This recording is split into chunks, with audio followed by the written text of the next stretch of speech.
and it was, yeah, it was a stranger. He saw my Facebook ad and then just randomly called, and he was good, financially good, and then he's a nurse, and then 2 showings, it's done deal. So that's a good stories to start with. But I just want to share one story. What happened was, I put an offer to a house.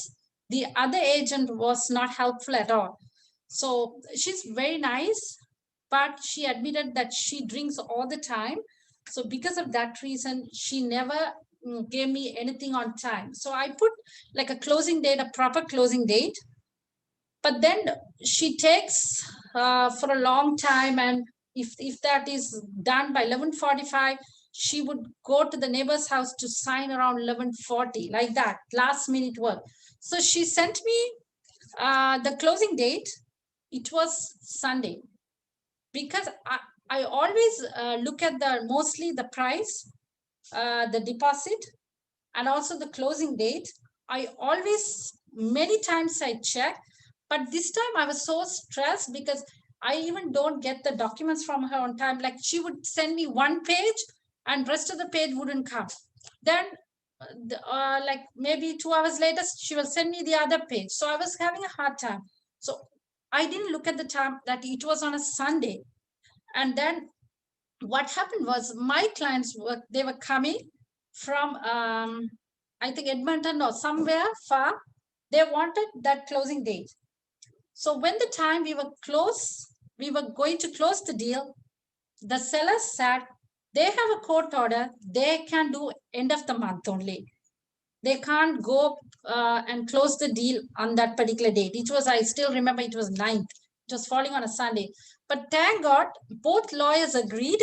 Even though it falls on a Sunday, it has to be on a next working day. That's the rule, real estate. So it has to be on Monday. But the sellers said, no, we can't, because the child has a custody. They can move only end of the month. And then again, my clients, normally I always make very cool. I always, when I'm doing some deals, I'm a realtor. I'm not very aggressive. I'm like, I want to get things done. I always be nice to the other side realtors, always. Even when the other side lawyer called and spoke to me, can we do? I was always trying to be nice to, because I always think anything can come up at the any time, you know, anything could pop up at any time. So I was very nice to the realtor. I was nice to the other side. And then my clients were saying, no, we want to close on that the next working day. They were very firm. Then they were back and forth going. Just before the closing day, both agreed to go on the next working day, 10th. Okay. But you know what? Guess what happened? My clients were very adamant. They were doing the mortgage. They couldn't close on the 10th. So we have to ask on the 11th now. So in real estate, we know, I always tell my clients, when other people ask something, always show grace to others. I always tell my clients, show grace to others. You never know what happened at the last minute. Sometimes we may have to go and ask for grace. I always tell my clients, when somebody asks, give them. I told them, at least give them 2 days. At least give them 2 days. My client was very firm. No, we want to close on the next day. No, I said, give them 3 days. At least show them grace. They didn't do that. But what happened? They couldn't close the deal on that day. But imagine, as we know, real estate, the sellers, they don't have to extend the date. They can say, you know, the deal is, you couldn't close on that day, we are going to walk out. Then they would have got the house. But thank God the lawyer was in very good. Everybody agreed. We got the 1 day extension. So we were able to close the deal. So a couple of lessons I learned. Even though, as we have to check the closing date falling on like a weekday, even sometimes it comes on a holiday, right? Kind of a thing. We don't know, it's a Victoria Day or something. And always in a deal, always try to work with the other agent nicely, because we don't know what comes at the last minute. Even on the closing date, something could happen. Just to be nice. Always, even after the closing, just to keep in touch. We don't know even after the closing what would happen. Even if we can't, then we have to take a stand. That's different, right? Sometimes we have to be firm and we have to take a stand.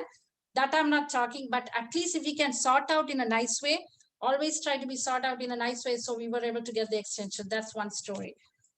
So you want me to say? Yeah. Do you guys have any questions for her about that story so far? and are parts you didn't understand or something. You guys can ask questions when we're done too, if you think of anything. Anybody has a question? Like what the reason, the 8 they agreed to close the mortgage, no, 9, and then 10 why they can't? Because they had to, what the reason 10 they can't close the mortgage? Who? The buyers? I didn't get the Buyer, yeah. Okay. So the funds, Yeah. because it was a B lender, funds didn't come till the evening. Oh. So it came at the last minute, I believe. So 10th on the next day morning, then they had the funds, they were able to close. Sometimes with the B lenders, you don't know until the last minute they ask for that question and this. So they couldn't close it on that day. Yeah. It's happened for me also. One house I closing, Mm-hmm. and then a lender say I already sent it. Yeah. Lawyer said where's the fund? Yeah. I said you sent it. Mhm. Then after that I called him again. Mhm. Then he will doing, and then I don't know what happened. That's Yeah. what happened. Mhm. That's why with a good advice, again, we can take 2-3 days. Then we cool down and then do everything. Make sure everything okay. Yeah. Because rush, I know it's really hard. Mhm. Otherwise, we losing also sometimes you know rush. Yeah. Yeah. Yeah. Yeah. True. Yeah. Thank you. For sure. For sure. Yeah, but I have heard stories, the builders, one day they asked for the extension, they said no, and the deal was done and they forbid the deposit, they didn't get the deposit. Mhm. So it could happen if you don't close on that day, the sellers have the right to say, no, we can't close it. So Mhm. it could happen to us Lose the too. deposit. Yeah, lose the Yeah, deposit and they can sue us also, right? Yeah. Mhm. Yeah. Yeah. For sure. Yeah. Absolutely. Okay, one more story I'm going to share. Yeah. Right. This is a bad story. What happened was one client, the father, mother, and 2 sons. The one son was going through a divorce, and then I was going with them as a real estate agent. We always want to. I was trying to in a way help them. At the same time, we want to get the deal done. And during the Christmas time also, I celebrate Christmas, but they wanted to go even 24th, 23rd, like that. They were asking me to go for showings. I did. So I sacrificed my family, my all that, and I went for showing. So I put an offer on a house, right? Father, mother, and 2 sons. When I put an offer on the house, they love that house. I still remember it's Morningside. It's 650, 2 years back, detached house. So now the mother and the father, they love the house. We went and gave the deposit. We had 5 days condition. The son is saying, oh, how can they afford it? But both sons are going to stay with them. I said, it's a nice house, you can afford it. And then the sisters are calling me and saying, oh, how can 650 and they have 20,000 down payment? They had a house before, they had like more than 20% they can rent out the basement. I was telling them, guess. So it was like 2 months, more than 2 months. I was going with them back to back, taking them showing. But then they said, oh, we want to walk out from the deal, right? Then the sister is calling, the dad's sister is calling me saying, oh, they can't afford it. Why do you have to do that? I said, okay, I will go for a lower one. We went for a lower one. They never liked anything. So we went for a low one. I still remember Warden and Shepherd. It was condo townhouse 450. They're saying this is for the mother and the father. But when I went and got that house for 450, then the son is coming. We have 2 car parks. Where are those car parks? Where do we have those 2? If you are looking for your mother and dad, right? And then you want it for 450, 400, but you want to have more than 2 car parking and all that. I wasted my 2.5 months. And the sister is calling and saying, I know a lot of real estate. Can you find them something for 400? Like a detached and all that. Son, at that time, I really thought I'm done with them. And they said, oh, let's rent out now. And the son is sending me like 10, 12 listings for rent. I really thought, let me ignore. I don't want this client anymore. Because for rent, you're going for 10, 12. But I learned a lesson. Some people are dragging us, taking, and the father, mother, and 2 sons. And then the sisters are calling. Too many family involved.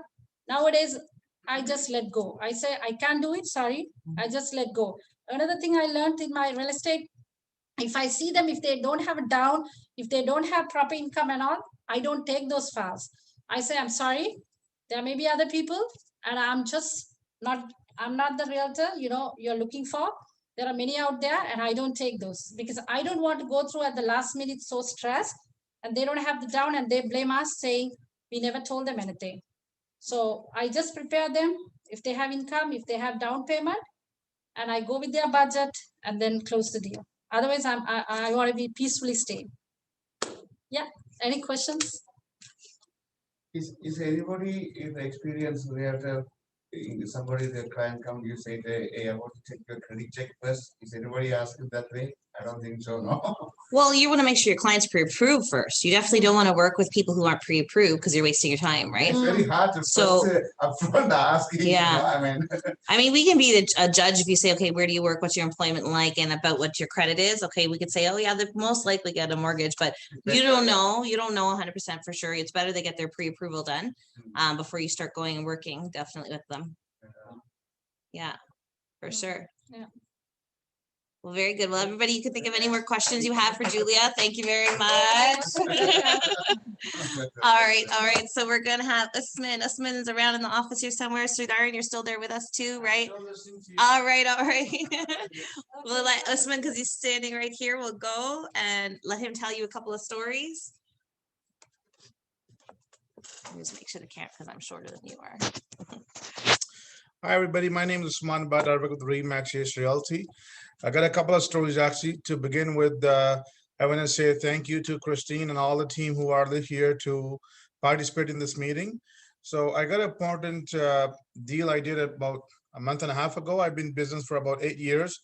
I never come across with something called estate property.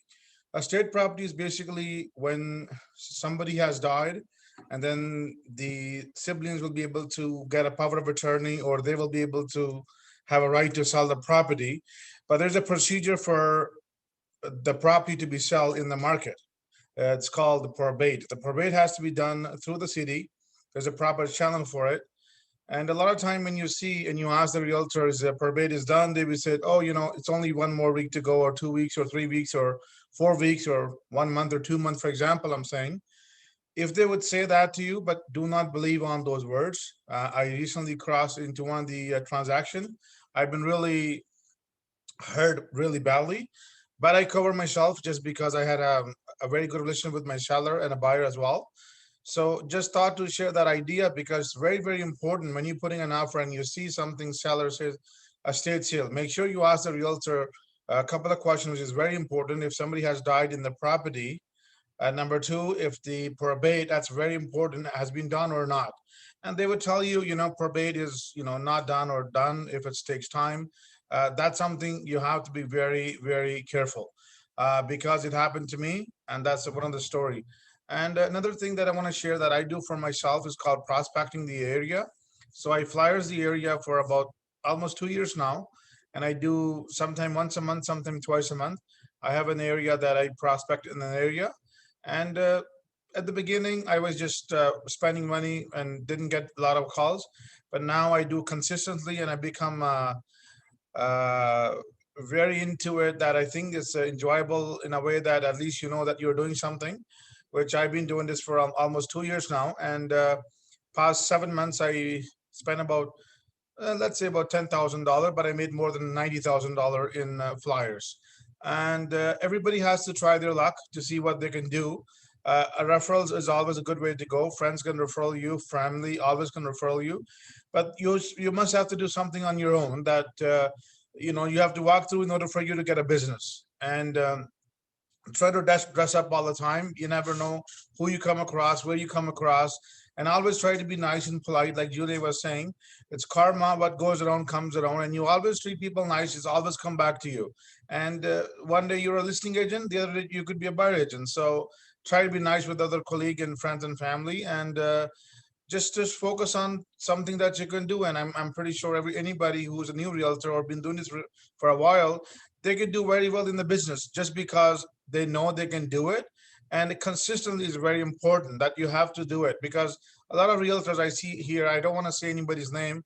It's not nice for me to say, but I have told them to do prospect, call the area, cold calling, door knocking, which you can't do right now, but prospect the area, especially flyers. and it's working for them. And they tell me, oh, Usman, what do we give you? I said, nothing. Just pray for me. Just say thank you. Just a cup of tea. I'm more than happy with that. So anytime you have an idea, anything that you want to share ideas or have any questions, you can come and feel free to ask me or the management. Even though I've been in this business for about 8 years, I'm with Remax for more than almost 5 years now. Even today, I still ask Wahishan, oh, what is this? Can you tell me what is this? It never hurts. Like, at the end of the day, we don't lose nothing. And we learn every day something new. Every single day, no matter how many years you're in the business, we always learn something new. So I'll tell you a small story. I have told, numbers of agents before. Maybe whoever is listening to this conversation, they might listen to me story before. I put up flyers in Midland Denver Road area, a street named Magnolia. So the owner of 134 Magnolia, I believe, took the flyer and threw the flyers in garbage. And a couple of days later, he realized that, oh, I throw the flyers in garbage. And he called me from there. He says, Usman, I put your flyers in garbage and I called you. I said, oh, well, thank you, Muhammad. You called me. I appreciate it. How may I help you? So he wanted to sell his property. So I tried to have a meeting with him. I tried to explain him, sold comparable what's sold in the area. So long story short, I have list of his property and I sold it more than he was thinking. They were expecting to sell for 820. I think I sold it for 855. The next thing I know that they want to buy their house in Pickering. There you go. I sold that property. I listed, I sold it, but 6 days, 7 days now. In 7 days in market, I bought them a house in Pickering. I bought them a house and they were very super happy. 2 weeks later, they called me again. They said, Usman, where are you? I said, I'm still here. How may I help you? He says, come over, we're gonna have dinner together. I said, okay. They introduced me to their son. I said, how may I help you? He said, I want to buy a house in Ajax. I said, no way. He says, yeah, but I don't want to buy a house today, but I want to buy in a couple of months. So I bought him a house within 10 days in Ajax. So I sold the property. I bought a property. Then I bought a property for the son. And they are with me, Noor Standing family. They're still with me like a family. And they, always refer you. And those are the clients. If you are nice to people, honest with them, tell them straight up everything, because one day lie never could hide, right? So it will always come back. So if you tell them truth, the whole story, it will always pay you back and it will go long term. And I think the last thing before I would go, and I always say that to everybody and even myself, I treat people, client, like my family. And I think that's very, very important. If you think that a property which you think you cannot buy for your family, you shouldn't buy for somebody which you think that there is some negativity of the property that you can see. For example, a crack in the foundation, windows are broken, for example, roof is leaking, for example, or weed grow house or any other major thing that you can see. Not to look for the after commission only, but you have to guide the people properly. If anybody would have any question, I'm here to answer all the questions. I think that's it for me. I think. I have one question for you already here. Go ahead. Somebody has texted me. How did you turn the few months into a 10-day deal? How did you convert him when he said he'd buy in a few months? So basically, what happened that when I sold their property, they were not ready to buy right away. So the mother said, "Why don't we are here now? We are free and we're not doing nothing." She was off from work because of the COVID. She wasn't working. She was a hairstylist. So she wasn't working at that time. And I said, okay. She said, would you mind if we start looking the house? We're not going to buy it, but we're going to take a look at it, just window shopping. I said, that's fine, not a problem.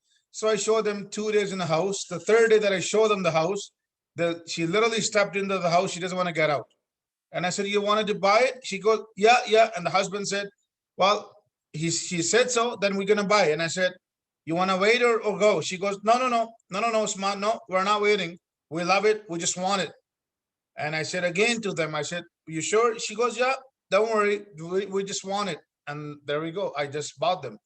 I never forced them. It's just something that you have to pay attention. You have to stay something called connection. You have to connect with people, try to, read up their mind. And obviously when you see something which they like, even though their budget is, for example, 850 or 820, they could always go higher or lower depending on the circumstances or criteria, how many numbers offers out there. And that's how I bought them. Anybody else, any other question regarding what I spoke? Anybody question here that you guys have? No, we're good?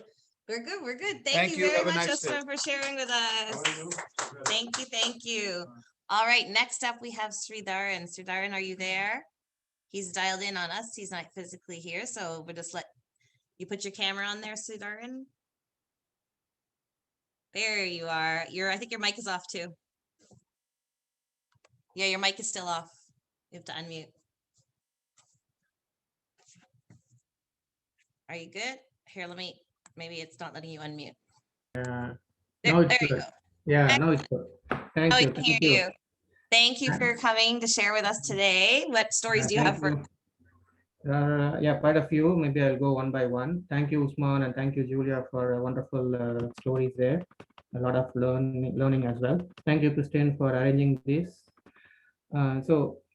First one, scenario one is that I bought a house for one of my client in Whitby. And after finishing the deal, it's a firm deal, then I got a call from him saying that when he Googled the address, it's show up kind of a family hair salon in the basement, and it's been registered across so many local websites, And so that's the one learning. After that, any offer I'm going to put it, then I will do due diligence before. Is there anything grow house or any these kind of saloons is registered with any other websites? Because once my buyer move in and they don't want to come and somebody knocking for styling the hair or whatever it is, right? So that's the one thing I do. Again, for a grow house, you told me to Google the term, but there is one website Vagisan told us is housecreep.com.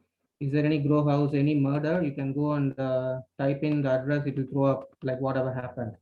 So it's called housecreep.com. So that's a very good one to go as well. And scenario number two is that rental appliances. So that this is in Ajax last year. So the MLS listing says assuming 3.5 years left over for on the rental appliances such as furnace, air conditioning, and hot water tank. Then they are not agreed to buy out during the offer presentation. So I assume the same clause and put it in the offer, and they agreed, and then we moved on. So I asked for the NRCare's lease documents. When I received it, I shared with the lawyer to review it. Nowhere it says it's just for 5 years. So they paid. The seller thinks that they paid for 1.5 years on the rental items. Leftover is 3.5 years. So rental items, be cautious, is always for 0 to 99 years. You end up in paying, and it's very difficult to break it when you move the title from seller to your buyer. So what I did was that the seller's listing agent was very cooperative, and so I negotiated the deal to buy out. So I put a notice of amendment, Schedule C, and then if the cost was close to 9.8K, then my client paid only 3K, and rest is paid by the seller. So it's all done smooth and well, very done. So the buyer is very happy about it. But that's why I always be cautious when we go with rental items, when we get into that. So and sellers doesn't know, sometimes they just get into the agreement, but they don't read through. So that will be a scenario as well. And the third scenario is which is in Scarborough. I listed last year for it's a bungalow, very old bungalow house. It got an asphalt in it, and I got to know at the end moment of signing the agreement from the sister. Even this house is, as Usman told, this house is also POA house, power of attorney. Their dad was having some medical issues. So it's son and daughter is on the title right now based on the POA. And son doesn't know about the asphalt. Only the sister came and told me that there is asphalt in all the heat vents. So it's a very tricky case. We can't put it in MLS. Even if you openly, transparently display it in MLS, it's your house not gonna sold within 7 days or 10 days, right? Gonna take time. People may hesitate to buy it, some of the new buyers, right? So we did a workaround. We did a home inspection from Corson and Dunlap, and I shared all the home inspection to whoever interested in putting an offer, and also asked them to put a clause saying that buyer and buyer's agent reviewed the home inspection and they agree with the house condition. So that way we sorted out. and it sold within the offer date. It sold for the same price, and so this is a good learning. Then I learned, I did a due diligence. So how much it costs to remove the vent, the asphalt in the vent. So it cost $125 for each vent. There is a particular company, they can come and do it. So if you have a bungalow house, there will be there will be 8 vents across the main level. So it costs you less than $1,000 to remove it. So you can book an appointment and they can get it off, and you can list it as well without any issues. But in this case, we don't have much time. The seller wanted to do close it earlier, so they don't want to do anything, not even home inspection or anything. Just they want to list it as it is. And hope I have a time, right, Christine? I can cover a few more. Mhm. Okay. The other one is that this is not mine, but this is from my friends. He's not working in our brokerage, but different brokerage. His clients bought a house in Whitby. It's a townhouse. It's a new development in front of cemetery.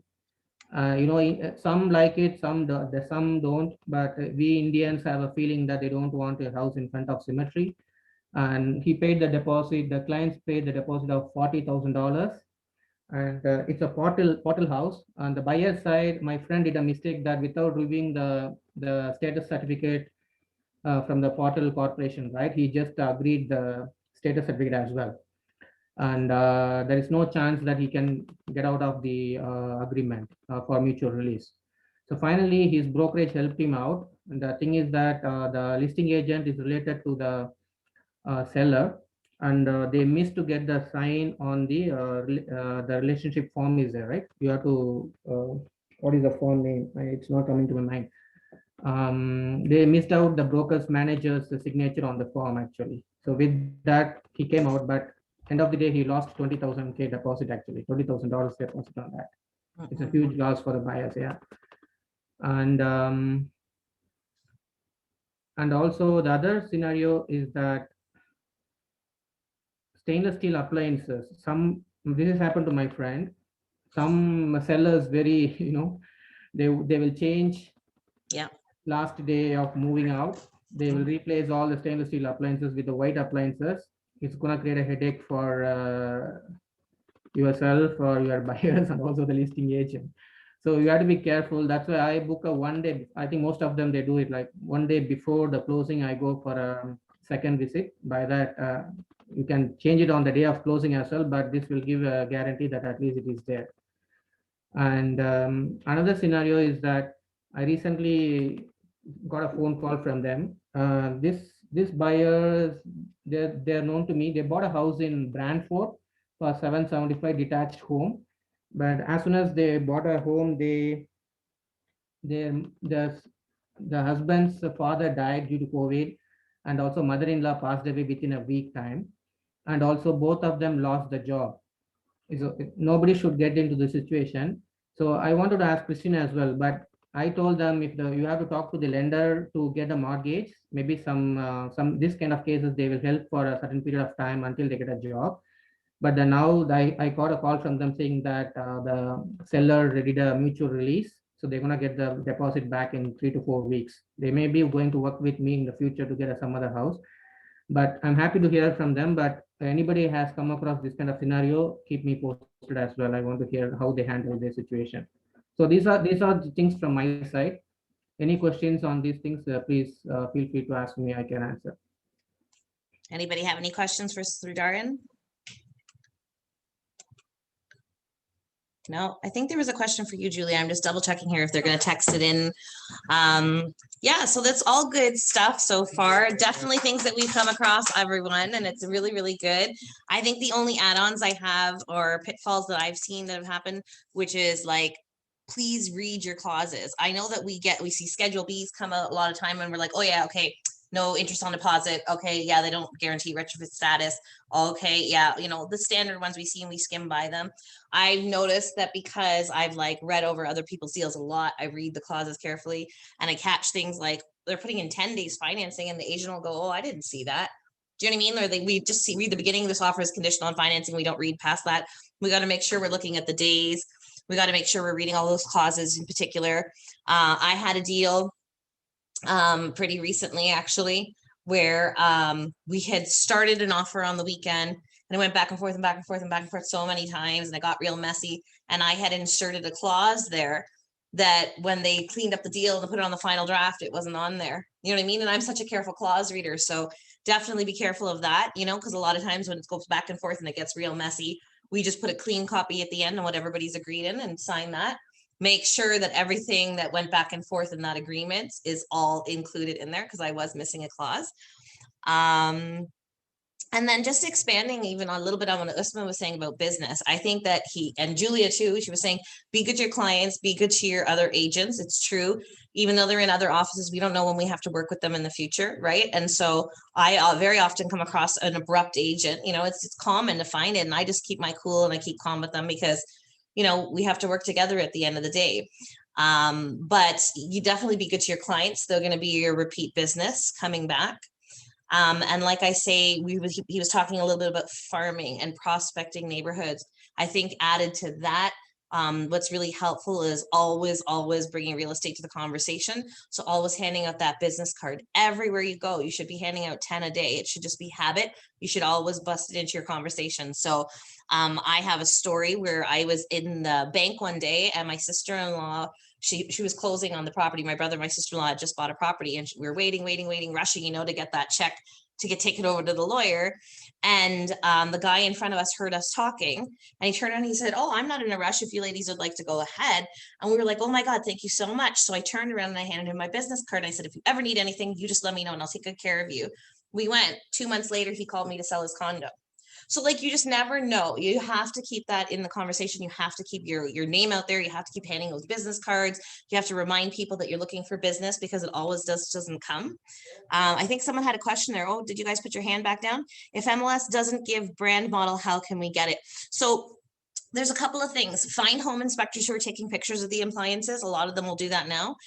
There are some home inspectors there who will go as far as putting the serial number in their report. You still have pictures from your MLS listing, so that's a little bit added layer, but I think it's just a no-brainer to go with all our phone. We all have smartphones now, just to snap a picture of all the appliances while you're there with your clients, right? If you don't have serial numbers, definitely write, like Siddharth was saying, stainless steel appliances, or Maytag, you know, whatever it is, Maytag fridge, side-by-side stainless steel. Try to just be a little more clear as much as you can in your things, in your offers back and forth, because I know that that's not the first time I've heard that people close and they come and they saw these beautiful new appliances and then they get swapped out before closing, because you're just saying, I'm including a fridge, stove, you know, washer, dishwasher, whatever. They're not saying what it is. So technically those people, as part of the contract, aren't wrong.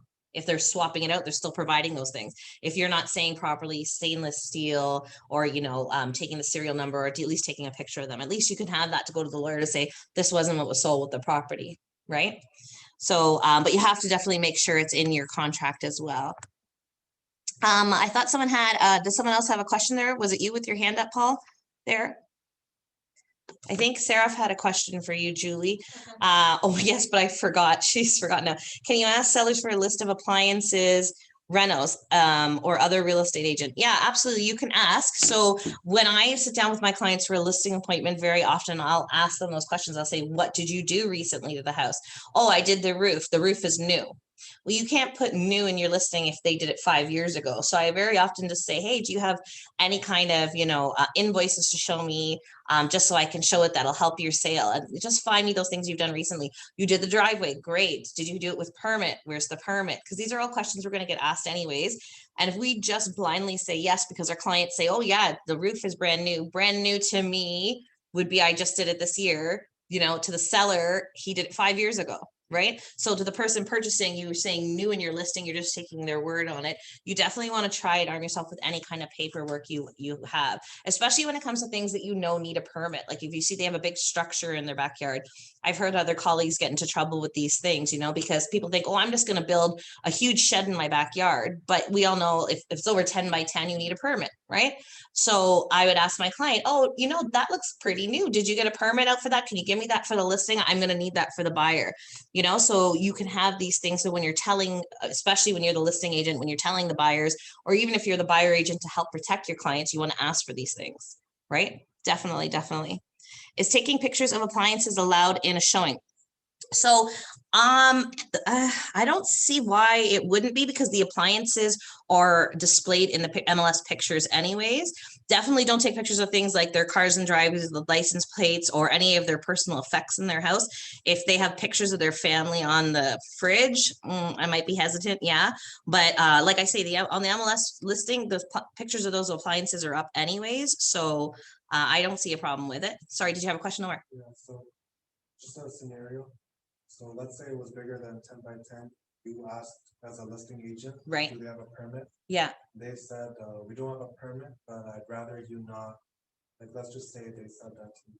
I'd rather you not say anything about it. You're gonna have to say though, I have to disclose to people who ask me this direct question. So if a good buyer agent comes through and says, is there a permit? You can't withhold the information. And if they don't ask, then what? If they don't ask, I mean, I don't know, I might still draw my attention to it for when it comes time to writing the offer, and just say, you know, because the shed in the backyard didn't have a permit when it was built, but it's been there 5 years and nobody said anything. So you should be okay. I just want you to know that going forward, and write in a clause, right? Disclosure is always best, because if it's going to bother the person now, they're definitely going to come after you after they close, if it was going to bother them. If they're like, oh, I don't care, we'll see what happens, and then they come back later about it, then, you know, it's theirs. They signed off on the clause. You can't do anything about it, right? I think Julie just had a similar situation like that. There was a porch, right? Yeah. Yeah, and so he didn't get the permit for it, right? Yeah, we didn't get the permit for it. Right. Yeah. And the city actually came and is Yeah. reviewing it, Yeah, right? reviewing it, and they haven't finalized anything. They hadn't given any notice, but they are just reviewing it. Yeah. But we are And the hoping thing is that I don't think he's done anything wrong in this case. The city just wants their permit money at the end of the day. They're probably just going to go back and charge him what they would have for the permit, and maybe a little bit more as a fine because he didn't get the permit ahead of time. The porch he's built, it's not like there's anything wrong with it, or it's not like there's anything wrong with a bigger than 10 by 10 structure. It's just that you have to get that permit by the city because they want to make sure it's adhering to lot lines and stuff like that.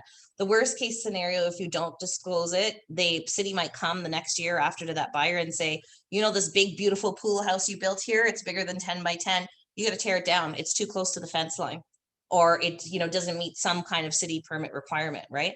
So you want to be careful, and disclosure is always the best way to do that, because you get the people to sign off on the clause. Your seller's good. They've disclosed it. The buyers acknowledge that they're aware, and, you know, everybody's happy at the end of the day. Full disclosure is always the way to go.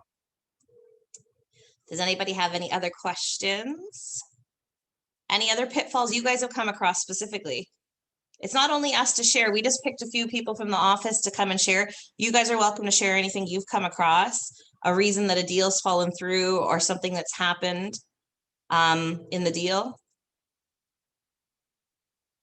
So I know Isman, who was it who touched on probate a little bit? It was Isman, right?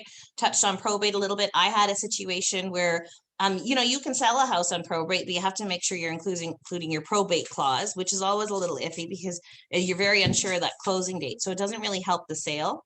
But he's right. You can't listen to people, what people are saying. I had a very similar situation where the people told me that they, you know, oh, it's fine. It's going to be done in a couple of weeks. The lawyer will be good with it. And we put the house up, and come offer day, we get like 15 offers for it. And the lawyer calls me because he was talking to his lawyer that day. And the lawyer calls me and says, you can't have this house up yet. I can't guarantee when probate's going to be done. It's still going to be, it might still be a while. And I said, can we use it with a probate clause? And he had given me, I forget exactly what the reason was, but the lawyer just didn't want it up for sale. I had to take it off. I had to wait till the lawyer gave me the go ahead, put the property back on, and set another bid date again. So, I mean, to save yourself that pitfall, it's definitely good to ask these questions.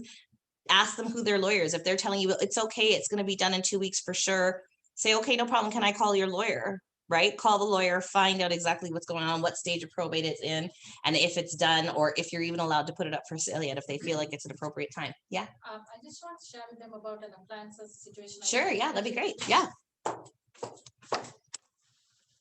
Okay. So quickly, I want to share about the appliances. Somebody asked me. So what happened was I finished a deal, closed a deal. And because I was going through my mom's funeral, I couldn't go on that day. So because the previous visit. So what I did was, as soon as it went, I went on the early morning with them. The deal was closed. When I went and checked, the dishwasher was open, and it was not we couldn't close it and it was not working. So as soon as the deal is done, within 24 hours, we can inform the agent. So I was trying to negotiate with them, and he said, no, I can give you only 250. I can give you only 300. That's the amount he said, offered me. And it was not, they didn't clean up, and there was something, even the fridge, they didn't close it. I offered you that much. And I said, no, look, even if I'm going to buy a new proper one, it's not working. We took the video and everything. He said, no, 250, 300, that's all I could offer. Then I said, okay, let's deal with the lawyers, because it's not going to happen. We spent a lot of money on the house. We want to get a new one, and also the fridge and everything is not cleaned up. So you all have to give a proper one, right? So that's all he offered. Then we went through the lawyer. Okay, then back and forth we were going. And also one thing I want to let everybody know, when I'm texting, I learned from my background, like I work for lawyers and paralegal background. I text little, because if you start texting more, sometimes the other people can catch you up something, right? So what I did, I texted him, I did everything. The back and forth, it's going to the lawyer. And then he was very aggressive. And one day he texted me, I offered you 800, you didn't take it. Okay, now you deal with the lawyer. We'll see how much you are getting. He texted me that message. He said, I offered you 800, you were not taking it. And I said, you never offered me 800. I took that text to the lawyer. Lawyer said, we have proof that he offered 800. Right now you offer 800. So he ended up giving us 800. So that's a nice story. When we texted, he lied. Basically, he lied to me. He wanted to show me like, oh, I offered you, now you're not going to get anything through the lawyers. That's what he was trying to show me. Lastly, because don't ever lie in the business. And also he was trying to show off me, and we got the 800. That's good. That's Yeah. really good. That's a Yeah. good story for sure. I was just seeing here that someone had also texted, but it doesn't give brand model. How do we get? So most of the appliances, when you open the doors, the serial numbers are in there. And you know, if you lift up the door to the washing machine, or depending on what kind of style it is, and just inside there's usually a tag there. You can snap a picture of that tag, and it'll have the serial number and everything in there, and the model number. Yeah. So when somebody listing, Yeah. we have to know the rental or it's own. You have to ask if it's a rental or own. Yeah. There are a lot of problems. You know, we already think, okay, this door we showing is there, and the way I said is rental. Exactly. Then, you know, it's a big problem. For sure. For Yeah, so sure. normally staging, and they take out everything after selling, no? But this continue transfer other owner. Yeah. We had to talk, you know, we had to talk everything before that. Exactly. And that's what Sridharan was talking about too. And he was lucky because he Yeah. negotiated, you know, see if you keep a cool head. He went back and forth between the other agent and his buyers, and like figured it out to take the cost of just to buy out the appliances, right? Otherwise, what are you going to do? You know, you're going to lose a deal because you didn't figure it out, or you didn't realize, or didn't disclose that it was a rental item, right? And then yeah, Paul. The text also never raise until the deal closed. When we start with text until we close and keys there, bye, waiver, everything done. Exactly. Then we can rest. Exactly. You know, but, well, so you can't until they say they have their key, and the lawyer calls you, right? So, sorry, you have a question, Paul? You can't unmute. One sec. Let me ask you there. Does that help you? Oh, here we go. Okay. Awesome. Yeah. It's okay now. Thank you. No problem. My question is that if we, without knowing, if we, while showing, if we take the picture of the appliance or the serial number of the appliances, so could we include those numbers in the offer or not, without knowing the seller agent? Yeah, nobody says you can't. There's nothing wrong with putting it in the offer. Absolutely. Yeah, because like I say, you have to be careful. Like, just because you have a picture too, your agreement is the legal document between the two people. So like I say, if you put fridge, stove, dishwasher, washer, that's a little, you know, it can be interpreted two different ways. Like the seller can say, well, then I don't need to include these nice appliances. I'm taking them to my brand new home and I'm putting the old appliances here. And all I have to include is a fridge, stove, you know, dishwasher, washer, dryer kind of thing. Whereas if you put stainless steel or, you know, I just keep on saying Maytag or LG stainless steel 2-door fridge, you know what I mean? You have that in the agreement, then you snap a picture of the serial number, by all means. Yeah, that's pretty hard to dispute then if they try and move those appliances out of there, right? Okay. Yeah, Thanks. Yeah, thank you very much, man. no worries, no worries. Anybody else got any questions? So like I say, if you guys come across anything that you're wondering about or you're unsure about, the biggest thing is to ask. Again, I say, like Usman was saying there, he's been in the business a long time. I've been in the business a long time. It's just, you will come across something you don't know. There is zero harm in asking. It is way better to ask than to make a mistake, because the transactions we're doing are huge transactions, right? It's a big mistake at the end of the day. So you want to make sure that everything you're doing is like disclosed properly. The clauses are good. If you're unsure about anything, you can call the office, you can ask me, have me read over your deals. If you're unsure before you get your clients to sign anything, just send me a screenshot or something and shoot me a text, right? That way you guys, will make sure that you don't fall into any of these pitfalls for sure. All right, everybody good? Yeah. It's still sunny out. This is why I say I like that the weather's getting nicer now, 7:30, and it's still bright and sunny outside. More today, and that's good. More and more and more every week. That's all we ask for, right? That's why I say it's good. That's why every week I always keep it asking you guys, give me your good story, give me your bad story. The bad stories are almost more important than the good stories, because they help us all stop making those same mistakes, right? What went wrong with your appointment this week? What went wrong with the offer that you did? I think we're gonna do try and do a little practice back and forth on bidding war situations. I know I talked about multiple offer situations, but I think I want to do sort of a live one back and forth, because there's lots of pitfalls that happen in there and mistakes that I see. So I think that we'll do that next week sometime. And hopefully, if she doesn't postpone on me again, we have a guest speaker next week as well. So lots of good stuff coming up. All right. So one more thing. Sure. So like appliance in care rental, Yeah. say she rented for 5 years. Okay. I buying the house. Okay. We can transfer, then again, the credit check and the loan have to. You have to make sure. Those are the things. Like if it's a rental contract, you want to ask the seller, Yeah. the seller's agent, hey, Yeah. can I And see when the we rental like it, contract? now it's suitable everything, then we say, okay, leave it. Yeah. And Is get- it assumable? Yeah. Do I have to qualify for it? qualify, Yeah. Yeah, you want to get your Yeah. client to call directly and say, hi, this is, so-and-so, I'm purchasing this house. Yeah. What's in this contract that I need to know about, and can I transfer it to my name? Yeah. You want to make sure it's all good. I just dealt with a headache of a deal in Hamilton. there was these solar panels on, and it was like this crazy contract with these solar panels back and forth. So, but you have to make sure it's done before the deal closes and there's no confusion between everybody. Yeah. No problem. So everybody have a good week. You let me know if you need anything. Call me, text me. I love your guys' texts and calls coming in for sure. I always like helping everybody out. So have a good week. Get some good business. Thank you. All right. Have a good week, guys. Bye. Thank you.